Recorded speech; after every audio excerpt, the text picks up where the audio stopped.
Aquele microfone está com preconceito comigo, né? O assunto do momento, preconceito, né? Pastor irmão. Hoje, eu até pedi para a irmã fazer meio ligeirinho, que eu tenho um outro compromisso ainda após o culto. Um moço que nós consideramos como pai espiritual dele. Hoje ele é o maestro da banda da Assembleia de Deus da Várzea Grande. E vai ter um evento lá, ele foi levar um convite ontem à noite lá em casa. E eu vou pregar amanhã. Ai, que pena. Então, como eu vou pregar, né? Não poderia ir lá de jeito nenhum. Que começa às 7 horas lá. Eu falei, nem que depois do culto eu vou nem ser um pouquinho lá, pegar a beiradinha final lá, né? Mas é uma benção. Mas Deus faz surpresa pra gente, né? Quero convidar esse casal maravilhoso aí, o Gilton, a Keila e o João Francisco, para vir aqui na frente. Aleluia. Louvado seja o nome do Senhor Jesus. Aleluia. Bendito é o Senhor. Aqui temos esse casal maravilhoso e o filhinho tão lindo, né? E esse casal tem assim um apego muito grande com a gente. E nós também, por conseguinte, a eles. E eu fiquei assim, um pouco tristezinho, né? Já tem tanta proximidade, tanta coparticipação, né? Essa união maravilhosa. Nós estivemos ali, fazendo um papelzinho de cupido, né? Foi uma bênção. Até parece que alguma coisa quis atrapalhar. Mas eu falei, não, fica tranquilo que vai acontecer, né? Aleluia. Aí a questão do bebê também, os dois já não são muito menininhos, né? Não, fica tranquilo, vai aparecer. Aleluia. Olha, ó, tá um menino lindo já olhando para o vovô aqui, né? E eu não tive a oportunidade nem de realizar o casamento e nem de apresentar o bebê. Não quero dizer que não foi feito com eficiência por outro ministro do Senhor, da igreja. Mas eu senti assim aquele desejo de fazer uma oração especial para o casal e o bebê. E agora me acho privilegiado, porque se eu fosse fazer um casamento, ia ser para os dois. Aí lutar para nascer o bebê, agora já faz completo, né? Já oração pelo casal, pelo bebê. Não é que vamos apresentar o bebê, que já foi apresentado, né? Mas vamos fazer uma oração. Convido a igreja para se colocar em pé. Aleluia. É muito bom, ó Pai, nós estarmos aqui com esse casal, que faz parte do nosso aconchego, ó Pai. Gilton, Keilinha, Amorosa, Amor, o João Francisco. Eu louvo e adoro o Senhor por esse casal. Esta família constituída. Oh, Pai, como é bom termos esta amizade, esse amor, esse carinho, esta comunhão. Em nome de Jesus, não é uma apresentação oficial, mas nós apresentamos a família diante do Senhor. Proteja-os, ampara-os, fortaleça-os, dá-lhes prosperidade, graça, abre as portas, que o nome do Senhor seja engrandecido através dessas vidas. E que esse menino venha a ser uma bênção para o teu reino, Senhor. Muito obrigado por tudo. Oramos em favor dos familiares deles também. Aos avós dos dois lados. Para a tua glória, em nome de Jesus. Amém? Amém? Aleluia. Glória a Deus. Aleluia. Glória a Jesus. Pode sentar, irmãos. Louvado seja o nome do Senhor. Eu gosto muito de observar as coisas. E os 3 corinhos que foram cantados falam de adoração. Perceberam? Os 3. O que é adoração? Tem uma ideia assim, adoração? Oh, aleluia, glória a Deus, bendito é o Senhor, tal, muito obrigado. Não é fora do assunto. Mas o que quer dizer adoração? A palavra adoração é composta de 2 palavrinhas. Ad, que é uma preposição latina, e oração. Essa preposição latina, preposição é uma coisa que vem antes do radical da palavra. Então, ad quer dizer sobre, ou então com, é uma palavra latina. Então, para eu me aproximar de Deus, só tem um jeito, sobre ou com oração. A gente fala a palavra, canta, prega, vamos adorar, mas a gente não conhece a essência da palavra. Ninguém pode chegar diante de Deus sem essa experiência, esta marca chamada com ou sobre oração. Agora, por que fala sobre? Não tinha que ser sob? Não, porque eu tenho que estar sobre a oração para chegar a Deus. Que sem oração eu não posso chegar a Deus. Então eu tenho que estar sobre a oração. Assim como Jesus disse que ele é a pedra fundamental. É um desrespeito trepar em cima de Jesus? Não. Jesus é a pedra fundamental que nós temos que pisar em cima para edificar nossa casa. Não diz o texto bíblico que aquele que constrói sua casa na areia, vem a tempestade e leva embora. Mas aquele que constrói a casa na pedra. Qual pedra? A pedra angular chamada Jesus Cristo. Então não é com desrespeito. Nós temos que estar sobre ele. Nós não conhecemos aquela experiênciazinha, ilustração. O camarada estava andando com Jesus do lado e andando no deserto, de repente tinha quatro passos, né? 4 marcas de pé. De repente, na hora da turbulência, do problema, da luta, aí o camarada, o crente, né? Só estava vendo 2 passos. Aí ele reclamou: ô Jesus, o senhor me abandonou na hora mais difícil do deserto? Ele falou: não. Mas por quê? É porque eu estou vendo lá só 2 marcas de pé lá. Ele falou assim: é porque eu estava te carregando. Estão vendo como é que é a história? Então, tudo isso é aplicação para a nossa vida espiritual. Vamos à mensagem? Aleluia. Bendito seja o nome do Senhor. Os irmãos têm um pouquinho de paciência comigo hoje, que hoje eu estou um pouco trêmulo, fiz uma viagem meio cansativa, né?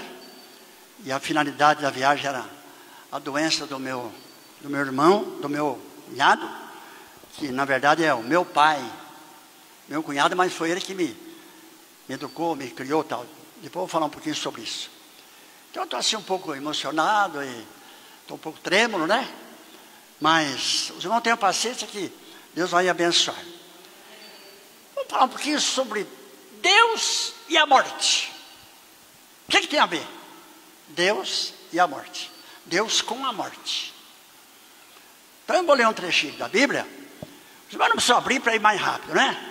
Mas eu vou dizer, o Salmo 116, verso 15. Fala assim: preciosa é à vista do Senhor a morte dos seus santos. Coisa impressionante. Parece assim meio antagônico a nossa ideia. Mas Deus é tão bom, tão misericordioso, tão amoroso. Ele é amor. Mas ele tem, olha aqui, ó. Ele sente preciosidade. Ele sente prazer na morte dos seus santos. Mas que santos são esses? Ué, mas então ele tem prazer na morte do São João, São Pedro, São Paulo, São Tiago. Não está falando daqueles que estabeleciam já não. Aquele não morre mais. Quem é que morre aqui? Então Deus tem prazer na morte dos santos aqui da terra. O apóstolo São Paulo falou assim muitas vezes nas suas cartas: eu me comunico, eu digo para vocês, aos santos que estão lá na Ásia, aos santos que estão lá em Bitínia, aos santos. Que santos são esses? Pode assustar quem quiser, mas toda pessoa crente em Jesus é um santo. Você já ouviu falar assim: não tem ninguém santo? Tem santo. Não é que eu sou bonzinho. Santo, biblicamente, a palavra santo na Bíblia é hagios. Ela quer dizer assim, no grego, ela quer dizer assim: separado. Uma pessoa que se separa do mundo, uma pessoa que se separa do pecado, uma pessoa que se separa da perdição para estar com Jesus, ele é santo. A palavra santo quer dizer separado. Simplesmente isso. Santo não é aquele que precisa ter uma aureolazinha assim brilhando, com um espetinho assim segurando aquela argolinha, coloca na cabecinha das crianças, dia de Natal, dia de Ano Novo, anjinho, tal, depois a argolinha. Não é isso não. Santo é o que se separa para Deus. Se você se separa para Jesus, para Deus, você é santo, a irmã é santa. Então, meus amados, Deus tem prazer na morte do santo. Mas não tinha que ser o contrário. Deus devia ter prazer na morte do sem vergonha, do perdido, do que gosta do mundo, o que gosta do pecado, está atolado no erro. É desse que Deus gostaria que morresse. É deles que Deus teria prazer de morte. Não, não é não. Deus tem prazer na morte dos seus santos. Daqui a pouco nós vamos falar alguma coisa, porque Ele sabe o que vai acontecer depois da morte aos santos. Aleluia. Agora eu vou ler o segundo versículo, viu? Está em Ezequiel 33, o verso 11. Diz assim: vivo eu, diz o Senhor, que eu não tenho prazer na morte do ímpio. Olha, Ezequiel 33, 11. Diz, vivo eu, o Senhor está dizendo, vivo eu, diz o Senhor, não tenho prazer na morte do ímpio. Ímpio quer dizer pecador. Por quê? Mas que o ímpio se converta do seu caminho e viva. Convertei-vos, pois, convertei-vos dos seus maus caminhos, pois por que razão morreríeis, ó casa de Israel? Mas daí, lá falou que tem prazer na morte do crente, do santo. Agora não quer que o ímpio morra? E o ímpio, para que viverias, para o ímpio viver? Meus amados irmãos, Jesus veio exatamente para isto, para dar vida, vida abundante ao pecador. Olha que coisa maravilhosa. Oh, mas é tão gostoso isso aqui, né? Por que morrerias, ó casa de Israel? Meus amados irmãos, o mau caminho leva à morte verdadeira. Jesus disse certa vez que o crente, ele não morre, mas passa da morte para a vida. Porque o nosso viver aqui é morte. Eu sempre uso essa ilustração. Eu estou andando tranquilo, de repente cai um avião na minha cabeça. Eu sou um morto em potencial. Estou andando aí tranquilo, alegre, de repente um tiro perdido, ou será se mandado, conduzido, indicado para mim. Mas, então nós somos mortos. Nós só esquecemos de deitar. O homem no pecado é morto. Estou falando do ímpio, o que se entrega ao pecado, aquele que gosta do pecado. Agora nós não pecamos? Pecamos, só que sofremos por causa do pecado. Quando nós cometemos uma falta, fala a verdade. Quem é que não tem um pezinho de consciência? Você cometeu uma falta, você sabe que é uma falta. Mas não é tanto que você sabe, mas o Espírito fala assim, ó, para você aqui, comunica aqui. E aí, você já se separou para mim? Você já se separou para Jesus, para o Pai? Por que essa falta? Por que esse erro? Ah, Senhor, então vem o arrependimento, vem o choro, vem a angústia, vem a dor por causa do erro, do afastar-se de Deus. Então Deus quer que nós nos convertamos. Por isso Jesus disse, tome a cada dia a sua cruz e depois me siga. Nós temos que nos converter todos os dias. Até um dia que nós nos convertemos para sempre, queremos ser Jesus. Conversão imediata. Mas cada dia temos que nos converter. Quer dizer, nós estamos indo para o pecado, pecado, voltamos, nos arrependemos. Porque converter não é nada mais do que simplesmente voltar. Eu vim de Deus, tenho que voltar para Deus. Então, meus amados, prazer na morte dos ímpios? Não, Deus não tem. Agora, vou dar uma lidinha mais para frente aqui, desse texto. Tu, pois, ó filho do homem, dize aos filhos do teu povo, a justiça do justo não fará escapar no dia da sua prevaricação. Quanto à impiedade do ímpio, não cairá por ela, no dia que se converter da sua impiedade. Nem o justo pela justiça poderá viver no dia em que pecar. Quando eu disser ao justo que certamente viverá, ele, confiando na sua própria justiça praticar o pecado, não virou na memória as suas justiças, mas na sua iniquidade, que é o seu pecado que pratica, ele morrerá. Ah, mas quando eu disser também o ímpio, certamente morrerás, e ele se converter do seu pecado, fizer juízo e justiça, restituindo ao ímpio, esse ímpio, o penhor, pagando o furtado, andando nos estatutos da vida, não praticando o pecado, certamente viverá, não morrerá. De todos os pecados com que pecou, não se fará memória contra ele, porque em juízo e justiça fez, certamente viverá. Então, meus amados, aqui cai dentro de uma teologia barata que tem por aí. Não, a pessoa se converteu, não peca mais. Mentira. Está salvo, é salvo para sempre.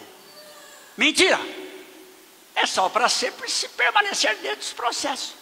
O ímpio pode estar no pecado, mas se arrependeu, pediu perdão, vai morrer na justiça.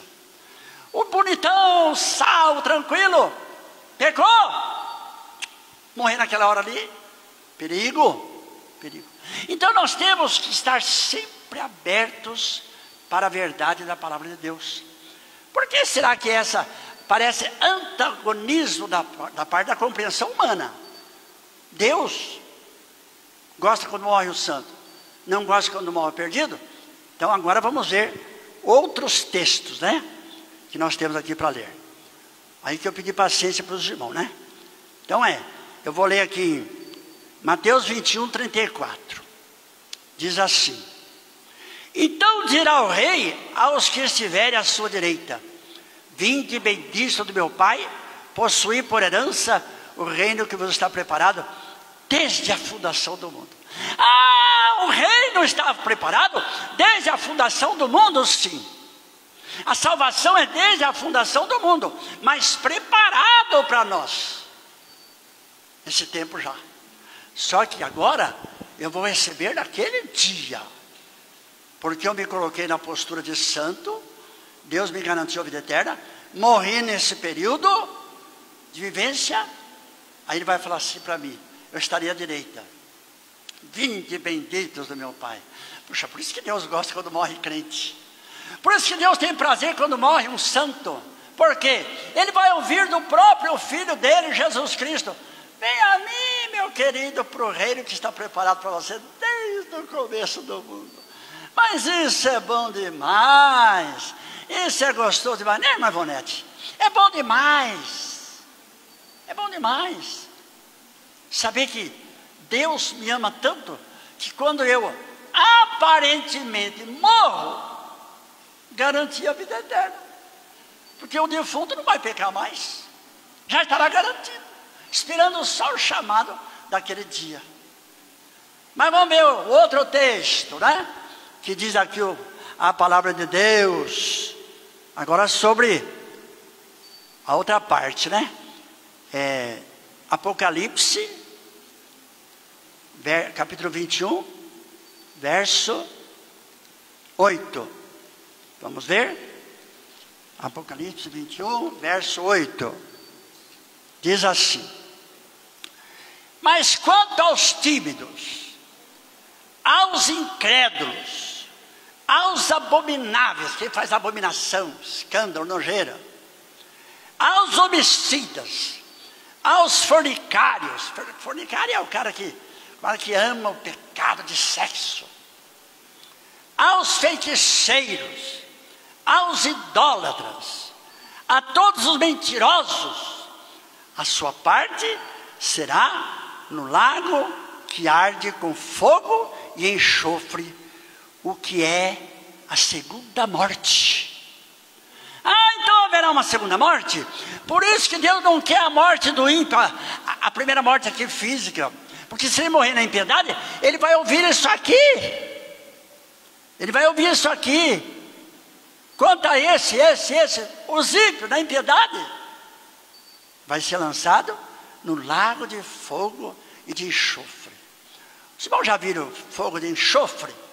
Quem já viu fogo de enxofre? Nunca viram? Eu vi muitas vezes, porque eu trabalhei em farmácia. Na farmácia a gente fazia muito medicamento manipulado. E a gente usava, chama espiriteira. É um fogãozinho de cobre, de metal, que põe álcool e o álcool ferve até 1 litro d'água. Uma colher de álcool ferve 1 litro d'água. Então a gente põe lá o enxofre, aí sai um fogo azul. E se você for numa fábrica de açúcar, então quando cai lá o caldo da cana, ele vai, desce, sobe, desce. Quando chega num ponto lá que tem que purificar, até ele ficar seco, sai um fogo assim, naquela coisa que passa ali, aquela gosma, vai virar açúcar. Aquele azul, chega a doer o olho de tão azul, é muito mais azul do que esse fogo aí do gás. Aí eu perguntei para o irmãozinho que estava me mostrando lá, me levou lá, era o chefe lá. Isso aqui, pastor, é fogo de enxofre. Esse é o fogo que fala do inferno. Irmão, se puser o dedo lá, cai na hora o dedo. Cai na hora o dedo. Por isso que açúcar é caro, porque o bicho é queimado por fogo de enxofre. Meus amados irmãos, por isso que Deus não tem prazer na morte do ímpio. Ele tem prazer na morte do santo, porque o santo vai ouvir a palavra abençoada. Mas a palavra do lado esquerdo, para o ímpio que não morreu, antes de morrer não creu em Jesus. Aparta de mim, maldito, para o fogo eterno. Não vem não, vai mais longe. Oh, coisa terrível! Coisa terrível essa realidade. Meus amados, alguém vai dizer, por que o pastor deu essa palavra hoje? Logicamente, os irmãos já perceberam, estimulado pelo acontecimento dessa semana conosco. Morreu o meu cunhado Rui. Meu cunhado. Em 1956, eu conheci o Rui na farmácia São Paulo, porque ele estava namorando minha irmã escondidamente, a Dorcas. Naquele tempo, namoro escondido era assim, nem pegava na mão. Era namoro mesmo, não é sem vergonhice de hoje, né? Hoje já tem um tal de namorido e namorida, né? É uma sem vergonhice total. Tudo ímpio, porque se não se converter vai para o inferno e vai ser cozido lá. Mas o Rui estava namorando a Dorcas. E naquele tempo tinha uma eleição do Ademar de Barros. Meu pai era demarista. Meu pai era chefe da caravana. E de repente, meu pai estava com o ônibus cheio. Naquele tempo podia o político levar o povo para voltar depois para casa. Tal. Hoje não pode mais, né? Até era bom, né? Porque o cuidador pobre não tinha dinheiro. Naquele tempo nem tinha ônibus lá em Presidente Prudente. De repente meu pai estava lá. Viu a Dorcas e o Rui descendo a avenida para ir embora para casa. Meu pai parou o ônibus, era o chefão. Com licença, minha filha. Botou a minha irmã dentro do carro. Meu pai chegou em casa, quebrou tudo que tinha em casa. Tudo, sabe o que é tudo? Quebrou cama, armário, quebrou. Por quê? Ele era um coitado, meu pai, bêbado. Estava festejando a eleição do Ademar, que foi eleito o governador de São Paulo. Aí depois, mais um outro domingo, ele estava lá em casa, cheião. Eu quero encontrar aquele camaradinha. Minha mãe, fica tranquilo, que agora à tarde ele vem aqui conversar com você. E eu, moleque, eu tinha quantos anos? 11, 12, por aí. Aí, o Rui chegou lá, um homem distinto, farmacêutico, conversou com meu pai ficou amigo e respeitador do Rui. Até a hora que meu pai morreu, depois meu pai, graças a Deus, morreu crente, que eu ganhei meu pai para Jesus, batizei meu pai. Então o Rui marcou a minha vida de criança. Eu tinha 11 para 12 anos. Aí o Rui me colocou na farmácia onde ele trabalhava, farmácia São Paulo, lá em Presidente Prudente. Por isso que eu sou meio entendido de remédio, né? Glória a Jesus por isso. Então o Rui ficou meu amigo. E tem uma coisa que eu devo muito ao Rui. Eu era muito doente, então mimavam, né? Lá em casa eu era mimado. Eu era doente mesmo, eu era empesteado. E o Rui então falou, esse camarada não vai dar boa coisa. Ficou com medo de eu ficar aquilo, né? Que hoje em dia não pode nem falar que existe. Vai para cadeia. Que eu era... não que eu tivesse voltado aquelas coisas erradas, mas eu era muito doente, muito fraco, né? Então o Rui, ele me tratava como se fosse um bicho. E eu tinha uma raiva dele, que ele era gordo, forte, e ele, sai da frente. E eu ficava com uma raiva, mas para criar assim, aquele impacto comigo. Por isso que hoje eu sou meio brutão, assim, italiano, né? Meio estúpido, meio bravo, né? A minha mulher que eu diga, né? Meus filhos que digam também, né? Sempre fui muito bravo. Então, até isso eu devo para o Rui. Ele me fez um homem. Um homem. Homem de verdade, hein? Macho. Aí então, em 1960, mais ou menos, nós fomos morar em João Ramalho. Por quê? Porque o Rui abriu uma farmacinha. Primeiro ele abriu a farmácia na Floresta. Quando ele casou, deixou a farmácia de emprego, foi morar na Floresta, mas depois lá não deu muito certo, foi para João Ramalho.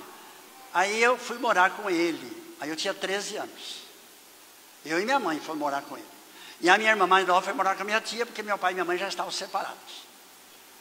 Aí eu estudei na cidade de Quatá, na cidade de Rancharia, e o Rui manteve as minhas escolas. Eu estudei em Quatá, Rancharia, e acabei fazendo até a parte da escola normal em Rancharia. O Rui pagava a minha viagem, porque era uma cidade fora, pagava o trem, me sustentava. Eu era muito doente, me levava no médico, me levava com óculos, comecei a usar aquele tempo, tudo Rui pagava direitinho para mim, né? Daí nós mudamos em 1966, 67 mais ou menos, para IEP, outra cidade. Ali eu fiz o restante da escola normal, e nessa cidade eu me converti na igreja presbiteriana independente. Resultado, eu só, lá em 68, eu fui morar para São Paulo, em São Paulo. Trabalhei numa fábrica de plástico, depois no Banco da Bahia. Hoje é o Bradesco, porque o Bahia foi comprado pelo Bradesco. Então, eu estou contando isso aqui para mostrar para os irmãos a minha total dependência do Rui. Em 70 me formei no seminário e sempre com eles, mantido por eles. E o Rui era um evangelista por natureza. O Rui, ele, sabe aquele crente que até fica meio chato? Não sabe falar nada a não ser céu, Jesus, salvação, pecado, cuidado, tal. Então eu falava, mas esse crente é demais, né? Mas não era chato, ele era amoroso. Amoroso. O Rui era Gideão. Ele deve ter distribuído mais de 100 mil Novos Testamentos. E depois ele se formou científico, dava aula de ciência. Nunca um aluno dele deixou de ouvir o Evangelho por ele. O Rui era o amor em pessoa. Ele tinha um trabalho com bêbados, lá no estado de São Paulo, fala Associação Antialcoólica. Aqui acho que é outro nome, né? Aqui é outro nome. Aqui só alcoólico anônimo, parece que é assim, né? O Rui nunca foi bêbado, mas ele conseguiu entrar na associação, foi presidente muitas vezes. Ele passava na rodoviária com a motoquinha, punha o bêbado na garupa dele, levava em casa, dava banho, dava roupa, dava comida, levava para a associação antialcoólica. Ou então ele pegava o prefeito que era bêbado, trazia para a associação. Hoje tem um monte de gente, pastor, presbítero, servo de Deus, que o Rui levou para Jesus. Então, irmãos, esse meu cunhado, sem dúvida, com segurança, ele é o santo que agradou o coração de Deus. A minha irmã está lá, tristezinha.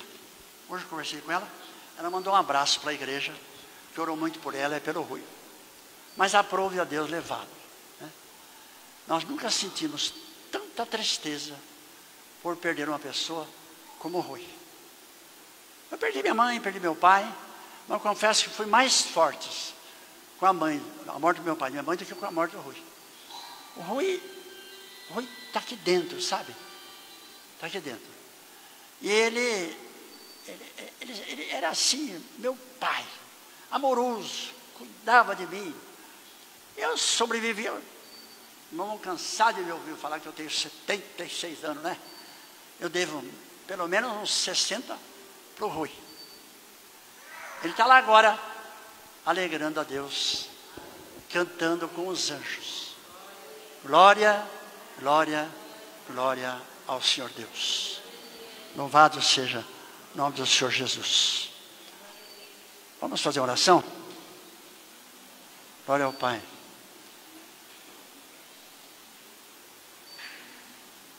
O apelo que eu faço é que, se você entendeu a mensagem e você ainda não se enquadra nessa posição abençoada de santo, se enquadra nessa noite.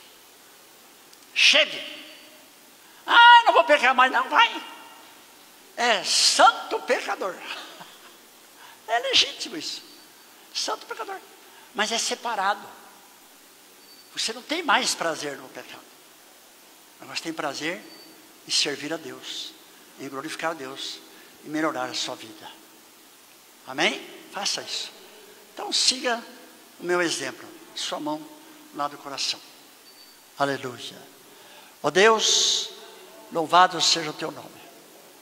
Te adoramos, te glorificamos, te louvamos, porque o Senhor é bom e misericordioso. E a tua misericórdia dura para sempre. Nós vivemos porque o Senhor vive. O Senhor é a nossa vida. Ó Deus, a gente acha que perdeu este ou aquele ente querido. Não. Nós ganhamos muito mais ainda. Porque já estão lá no céu nos esperando, nos aguardando. Está lá de braço estendido para a hora que a gente chegar, o primeiro abraço. A gente canta, primeiro eu quero ver meu Salvador. É o primeiro que nós vamos ver mesmo, é Jesus. Mas nós veremos nossos queridos. Tem um hino tão lindo que fala: lá verei meu pai, lá verei minha mãe, lá verei Isaac e Jacó, lá verei Abraão e serei seu irmão, lá verei meu Jesus com as marcas nas mãos. Ó Deus, nós somos falhos, mas amamos o Senhor. E garantido na tua promessa que não falha, nós viveremos esta mensagem cantada no hino. Para a glória do Senhor. Continua abençoando esta igreja, o pastor, seus auxiliares, todos os irmãos. Cura, liberta, transforma, para a glória do Senhor, em nome de Cristo Jesus. Amém, Senhor Jesus. Aleluia. Pastor, me perdoa, eu vou dar uma saidinha mais cedinho um pouco, tá? Amém. Paz, Senhor.